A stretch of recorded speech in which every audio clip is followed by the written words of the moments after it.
Assalamualaikum warahmatullahi wabarakatuh. Let me introduce myself. My name is Wahyudha with number 2320054. I'm from class PBI 3B, and I will describe a tourism place that I feel interesting on it. It's Haravali. So Haravali is a canyon near Payakumbuh City in 50 Kota Regency, West Sumatra Province.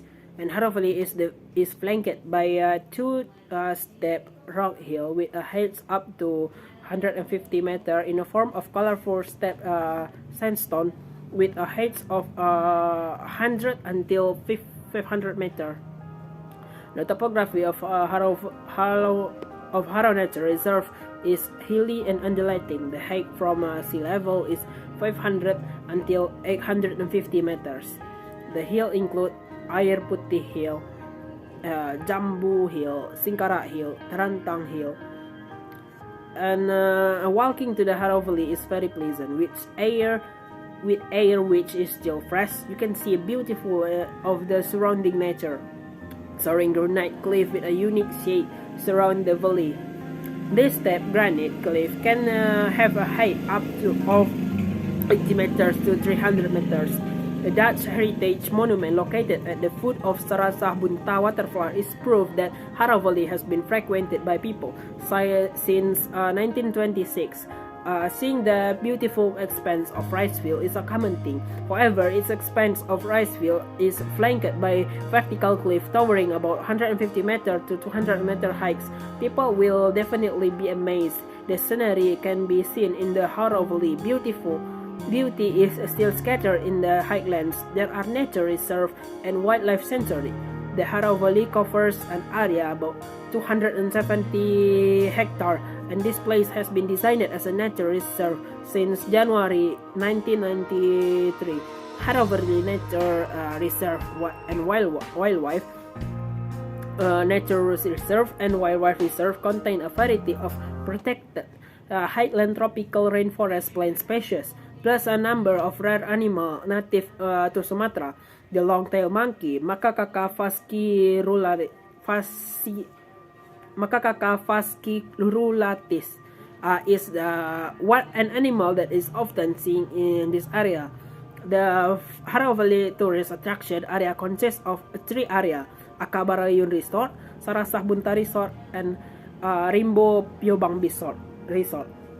At Akabarayun Resort, which has a beautiful waterfall that has a swimming pool, which gives a genuine and natural feel, and it also has a potential for development of rock climbing because it has a steep rock hill and also has a location that can reflect sound. Its eco. There are also lodging facility in the form of a homestay that can be used by tourists who want to stay complete with all the facilities.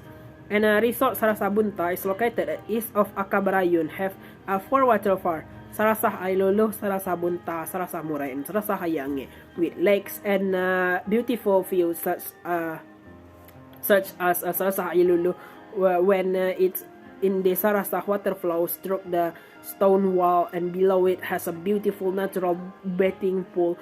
And Sarasah Bunta, where Sarasah has a waterfall with beautiful camel like an angel with bathing when sunshine afternoon. So it's called Sarasah Bunta. And for Sarasah Murai, at this workshop, often during the day, the magpie bathes while making love. So the community call it Sarasah Murai. At Sarasah Ayange, there are not many tourists visit. The water is a bit hot in the north direction from Sarasah Murai. And the last at Sarasah Piobang, until the end of 2009, it was not developed because it is planned for a safari park. And there are 7 waterfalls in the Haravali, include Akabarayun Waterfall, Sarasah Donat, Sarasah Bunta, Sarasah Talang, Sarasah Murai. The heights of its waterfall varies between 50 until 90 meters. And waterfall flow from the top of a ravine that's run along the Haravali. The formation of the Haravali is due to the descending falls or block that descends to form a fairly broad and a flat valley. One of those signs or to see where the location of the fall is the presence of waterfall. This means that there used to be a river which was then cut off due to the fall going down, thus forming a waterfall. Geologically, the rocks that are quite old, about 30 until 40 million years. Rocks at this age are very fine in the form of a shell, grain size smaller than sand, 1/60 millimeter, which are rocks that contain a lot of organic carbon, namely rock formed from the remains of organisms. When associated with the local language Harau, Harau means horsey and or horse. It is said that ancient time the people who live in Bukit Jambu, one of the hills in the Harau, were often affected by floods and landslide, causing them panic. So they often scream hysterically, so that after a while their voice become horsey. That's all from me. Thank you. Wassalamualaikum warahmatullahi wabarakatuh.